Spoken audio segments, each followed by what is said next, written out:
大家好，非常多謝大家。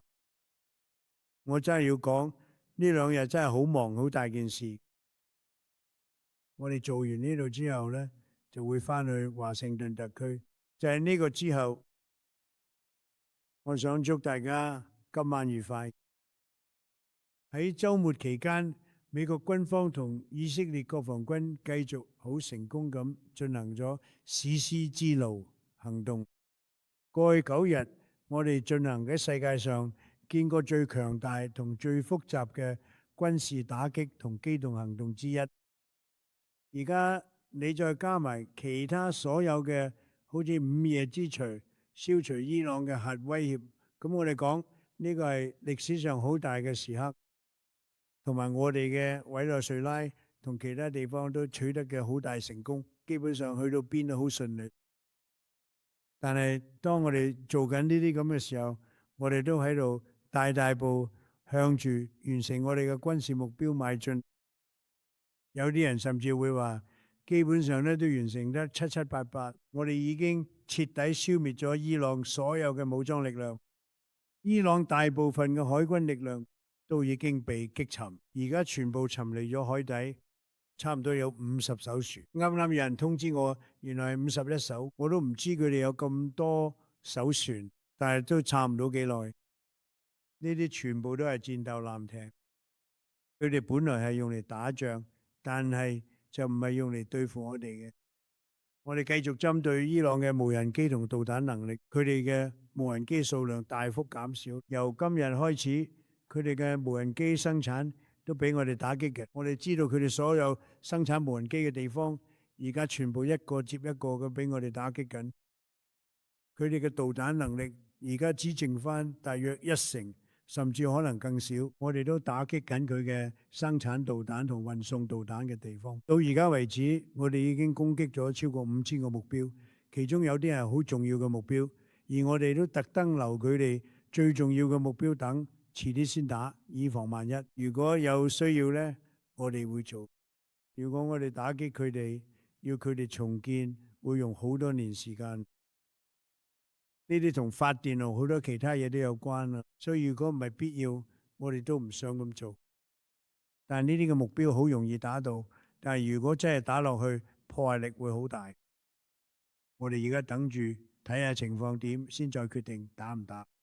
我哋可以1日之內全部摧毀晒佢嘅，但係咁樣會令到好多方面咧都下跌90%，特別係好似你知嘅，伊朗導彈發射器跌咗83%，無人機發射器都大幅減少。無人機發射器基本上已經冇咁靜，但係伊朗導彈發射器跌咗超過90%，呢啲好難再做翻，好難再揾到。通常嚟講，我哋靠住好勁嘅裝備同埋一班醒目嘅人，一有導彈發射，我哋就即刻有反應。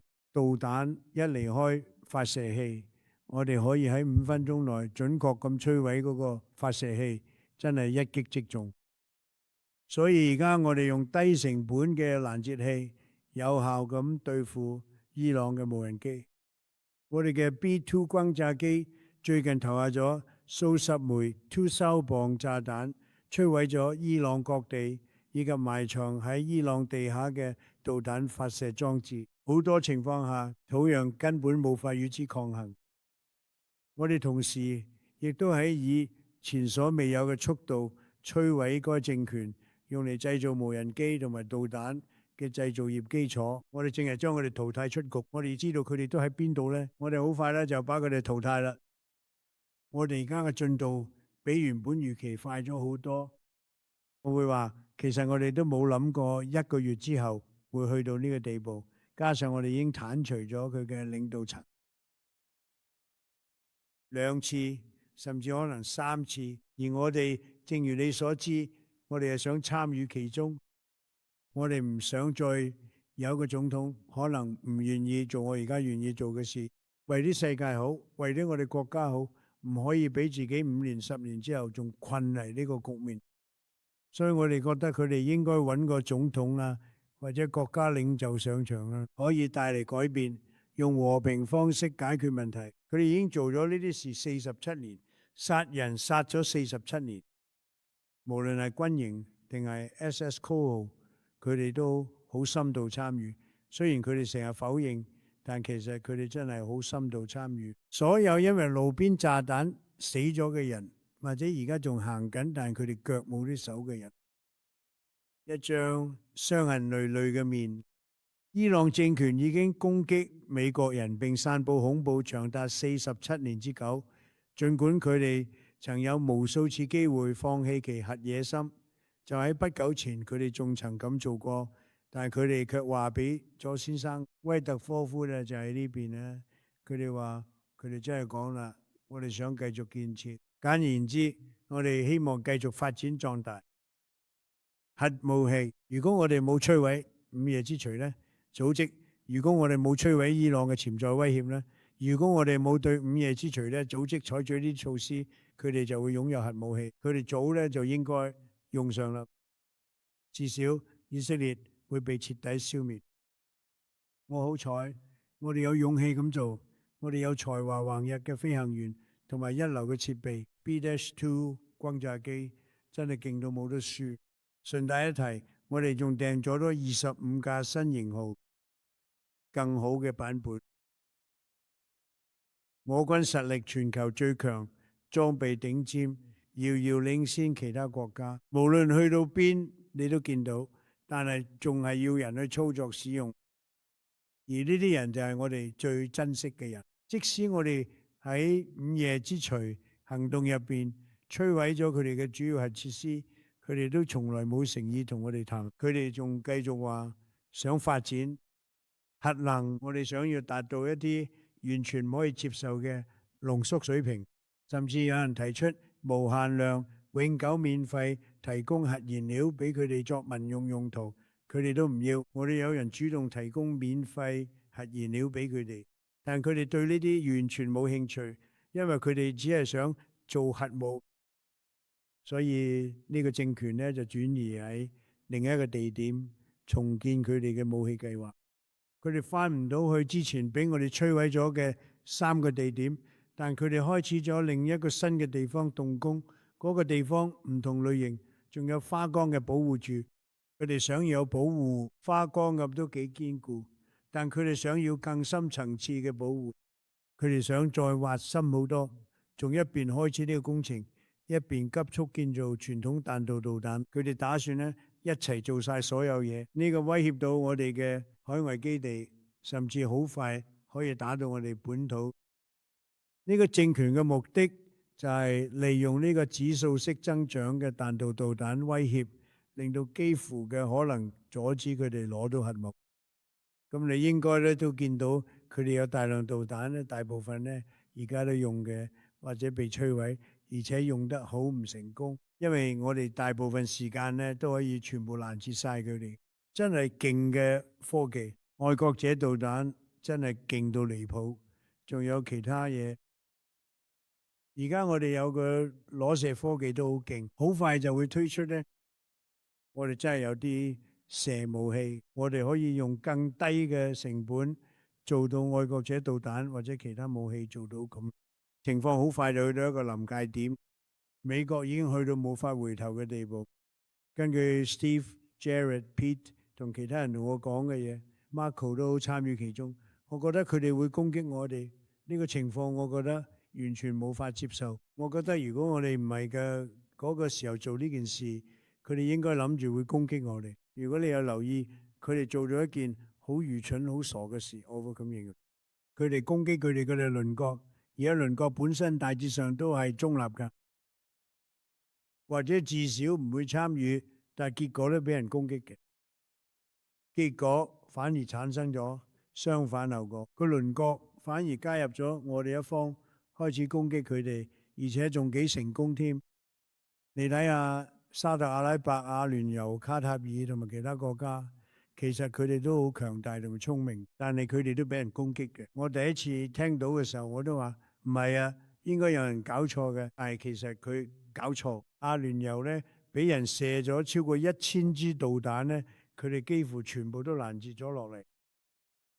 2015年我走下扶梯嘅第一日，我就講過，我要阻止伊朗獲得核武器，而我而家所做嘅呢，只係在履行我嘅承諾。諗下，咁講係2015年我講嘅，當時佢係一種威脅，而家威脅更大，但係已經唔再係威脅啦。至少喺好長一段時間內唔會再係啦。我哋希望可以保持佢嘅狀態。當我哋繼續進行 Epic Fury 行動嘅同時，我哋都專注於確保能源同石油可以繼續供應俾全世界。我唔會容許一個恐怖主義政權挾持全世界，企圖阻止全球石油供應。如果伊朗真係咁做，佢哋會受到更加嚴重嘅打擊。我會摧毀咗我之前提過容易攻擊嘅目標。我哋會好快咁將佢哋摧毀，令佢哋永遠都冇得翻身。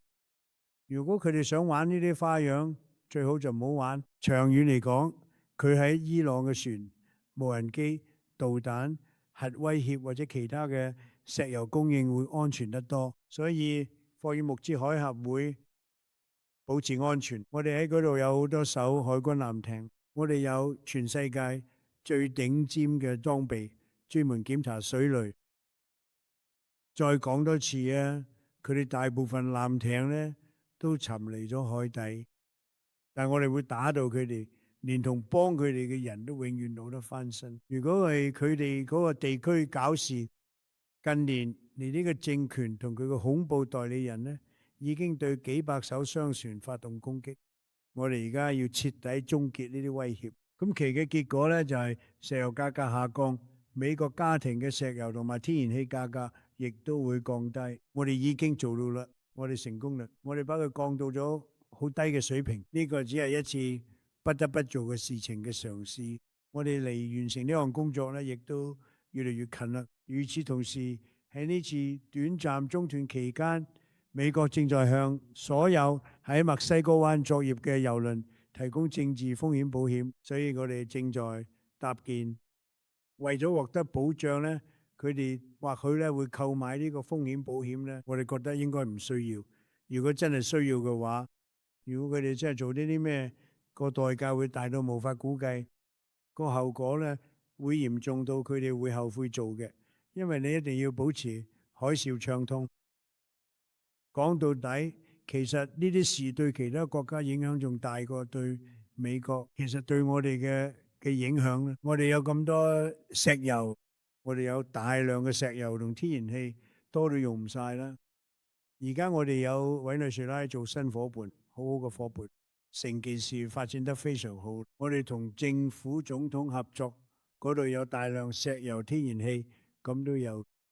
但係我哋而家處於一個好有利嘅位置，對世界其他地方嚟講就唔公平，好似中國咁。即係話，我哋而家做緊呢啲嘅都係為咗世界其他地方，包括中國呢啲國家，佢哋好多石油都係經海咁運過嚟嘅，所以我哋就做緊呢啲嘢。我哋同中國習主席嘅關係都好好，我好快咧就會去中國。我哋而家保護緊全世界，唔俾佢哋人搞破壞。而且我可以講做得好成功，我哋都放寬咗某啲同石油有關嘅制裁，為咗壓低油價。我哋對某啲國家有制裁，我哋會暫緩制裁，等情況穩定。到時邊個知呢？或者唔使再加返，到時會有好多和平。但係到時候如果需要嘅話，美國海軍同佢嘅夥伴會護送郵輪穿過海峽。我希望唔使咁做，但係如果真係要，我哋都會護送佢哋過去。我哋有全球最勁嘅掃雷能力，我哋嘅船呢都係最頂尖嘅，全部都好勁。我哋完全知道嘅水雷擺咗喺邊度，我哋會好快清晒啲嘅。我哋希望咧唔會發生呢種情況。再講一遍，如果佢哋咁樣做，如果佢哋玩嗰種遊戲，我哋將以佢哋從未見過嘅水平打擊佢哋。所以我哋以絕對優勢獲勝，我哋進度遠遠超前。我哋嘅軍隊咧，世界上最強大嘅軍隊，擁有最先進嘅裝備同埋最優秀嘅人才，邊個都未見過咁嘅景象。伊朗係一個好強大嘅國家，如果你冇打咗嘅，佢哋本來會攞晒成個中東，佢哋本來會攞晒成個中東。自從上次攻擊之後，佢哋有成千上萬支導彈同埋其他武器，而家大部分都已經被摧毀咗。但係佢哋本來係想攬晒成個中東嗰啲武器，本來係對準佢同呢件事完全無關嘅中東國家，佢哋本來會攞晒成個中東，仲會試圖摧毀以色列，所以我哋喺啱啱好嘅時機阻止咗對可以參與呢件事，我哋好自豪，而且好快就會完結。如果再發生，佢哋會比之前打得更勁。多謝大家睇到現場，警講有啲問題想問。真係好多謝你。你認唔認同伊朗新嘅最高領袖？第二，你可唔可以講多咗你今日同俄羅斯總統普京通電話嘅內容？你哋傾咗啲咩？係啊，我同普京總統傾咗一個好好嘅電話。我哋雙方都有好多人咧喺度線上。我哋傾緊烏克蘭咧，呢場仗好似永遠都打唔完嘅。其實普京總統同澤連斯基總統之間有好大仇恨，佢哋好似點都搞唔掂。但係我覺得就呢個話題嚟講，呢個電話都算係正面嘅。我哋當然都有傾到中東嘅情況。佢話佢想幫手，我同佢講：你如果想幫手，不如快啲搞掂烏克蘭同俄羅斯嘅戰爭啦，咁樣會更加有幫助。但係我哋傾得好好，佢哋話想好積極嘅幫手。好，請講。好，請講。總統咧喺伊朗嘅呢次係次短途旅行，你講過呢一切好快就會結束，你覺得呢個週就能夠結束啦咩？或者快有偏我有個認為。好嘅，關於好快，你睇佢哋嘅一切都冇咗，包括領導層。事實上，佢哋嘅兩級領導層已經不復存在，大多數人甚至從未聽講過呢啲領導人，所以好明顯情況非常之強大，非常有效。先生，古巴你講過古巴想要達成協議，係嘅。美國咁樣做能得到咩回報呢？美國人點樣要信任馬可盧比奧嚟到談判？馬可盧比奧做得非常出色，我認為佢將會成為歷史上最偉大嘅國務卿。睇下我哋作為總統任內做咗啲咩啊？睇下我哋作為政府做咗啲咩？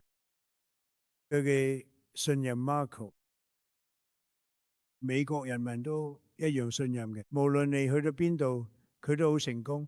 佢又識講嗰種語言，呢樣都幾好同幾有幫助。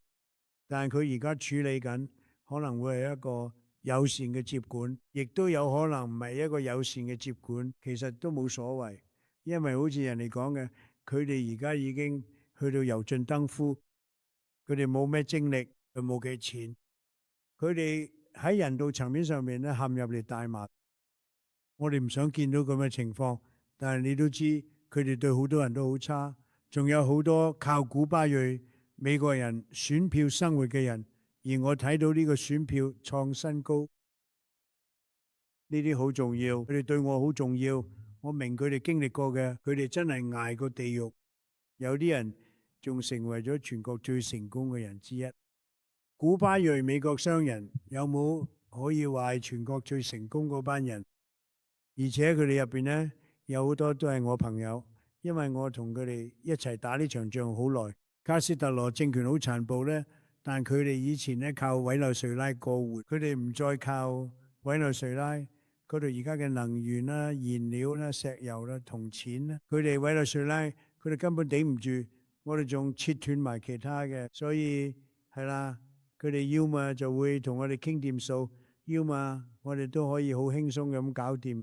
係請講，你講啦。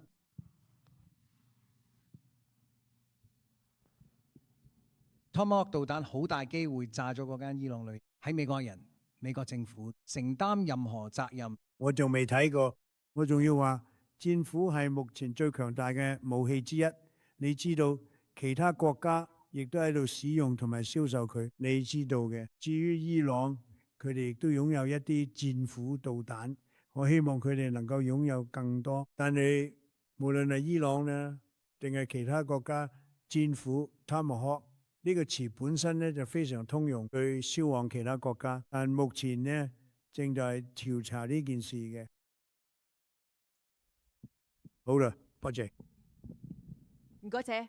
先生，總統先生，你曾經講過呢場戰爭已經非常徹底，但你哋嘅國防部長話呢度僅僅是個開始，到底係邊一個？美國人應該做好多久嘅準備。呢場戰爭要持續幾耐？開始呢個係建立新國家嘅開始，但係佢哋而家確實佢海軍、佢空軍、佢防空設備全部都俾人炸晒，佢哋嘅雷達、佢哋嘅電信設施、佢嘅領導層全部都冇晒。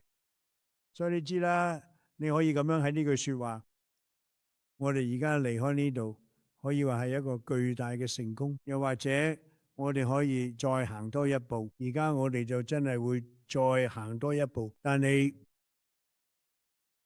其實呢場大戰呢已經完咗3日，我哋頭2日就已經將佢哋清晒。你睇下，其實真係好誇張。我哋消滅咗一支強大海軍，嗰啲係真正嘅戰艦，係為咗打勝仗而買嘅戰艦。而家全部沉落海底，水手們都紛紛逃離咗船隻，佢哋拒絕登船。空軍已經不復存在，一切都消失咗。導彈數量已銳減，無人機數量呢已經降至大概只有25%，好快就會全部消失。我哋要佔領佢哋嘅生產基地，無人機正在遭受猛烈攻擊，而剩低嘅就睇邊個更有呢一份決心。至於我同特朗普政府入邊嘅人嘅態度，我哋想做啲咩？多謝你。請講。我想問呢，你提到會豁免部分石油豁免或者制裁，可唔可以詳細講明？其實我哋想保持油價唔好升得咁高，因為呢次行動呢，油價人為咗升咗上去，但係其實係一件好事。我意思係呢個行動好多人都唔會做嘅。我知道如果我做咗呢件事，油價一定會升，而家升嘅。但係其實離我預期咁多，但係我哋冇人會嚟到我哋可以咁快就成功。呢次係一個軍事上嘅成功，好耐冇見過佢嘅情況。我哋有世界上最好嘅軍隊，我哋有最好嘅裝備。我相信我哋有最好嘅將軍，我哋就係最好咧。而且成件事進展得好快。我哋同普京總統咧都有傾過呢件事嘅。咁對見到嘅一切都好深刻，因為冇人見過佢嘅場面。你知啦，伊朗以前係一個軍事好強大嘅國家，導彈又多。而家你見到有雙重攻擊，你有我哋同以色列一齊發動嘅第一次攻擊，佢已經令佢哋亂晒大路。之後你又有 B-2 轟炸機直接摧毀咗佢哋嘅核能力。佢哋本來2至4個禮拜內咧就會有核武，而且佢哋一定會喺呢個記者會之前用嘅。如果我哋仲有記者會，可能成個記者會都會完全唔同嘅。但係成件事真係好神奇，我哋軍事上嘅成功啊，真係前所未有。你啱啱講，你同你國會同事講過，你唔會簽任何法案，除非拯救美國法案通過。咁呢個包括確認 Mullen 參議員做你下一任國土安全部部長咩？咁即係話國土安全部嘅撥款法案都包括埋。分參議員今日話，其實唔係你嘅共和黨同事同唔同意政策嘅問題，重點係要改變程序。換句話講，就係要取消阻撓議事 filibuster 先可以做到。所以如果要做到，你都要攞到民主黨票。而我哋而家講緊咧係 Save America 法案，唔係嗰個冇人知係咩嘅 Save Act， 係 Save America 法案，就係 Save America 法案。重點就係選民身份證，我哋要有選民身份證。我哋想可以見到選民嘅相，我哋想可以確認選民係真嘅。我哋仲好重視要確認呢個選民係美國公民。我哋唔希望出現任何郵寄選票舞弊行為。所以我哋對軍人、病人、殘疾人以及因公出差或其他原因外出嘅人員呢，都有例外規定，就連假期都會非常之寬鬆。我哋又添加咗2樣嘢，禁止男女混合運動，禁止對我哋嘅孩子進行變性手術。我哋唔希望咁啦，呢個係對我哋細路嘅虐待。我哋唔希望嗰樣，所以我哋添加咗呢2樣嘢。呢個就係5點，我哋有5點非常好嘅要點。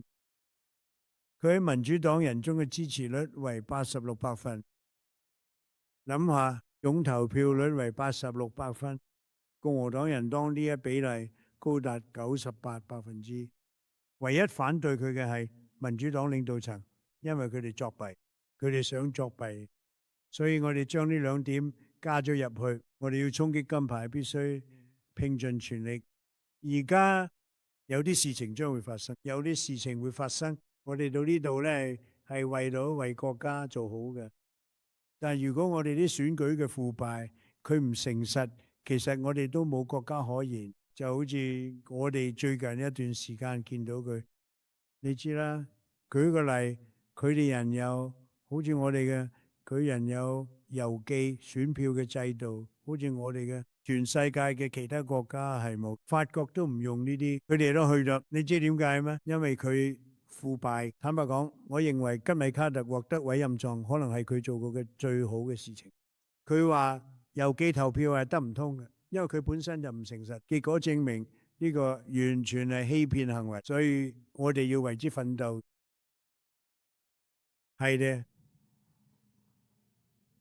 激活咗美國境內嘅所有潛伏小組，有報道稱啦，佢哋確實有撳下觸發按鈕咧，即可激活呢啲電池啦。至少喺海外係咁冇。其實我哋已經努力咗好耐，我哋一直都好緊貼住件事。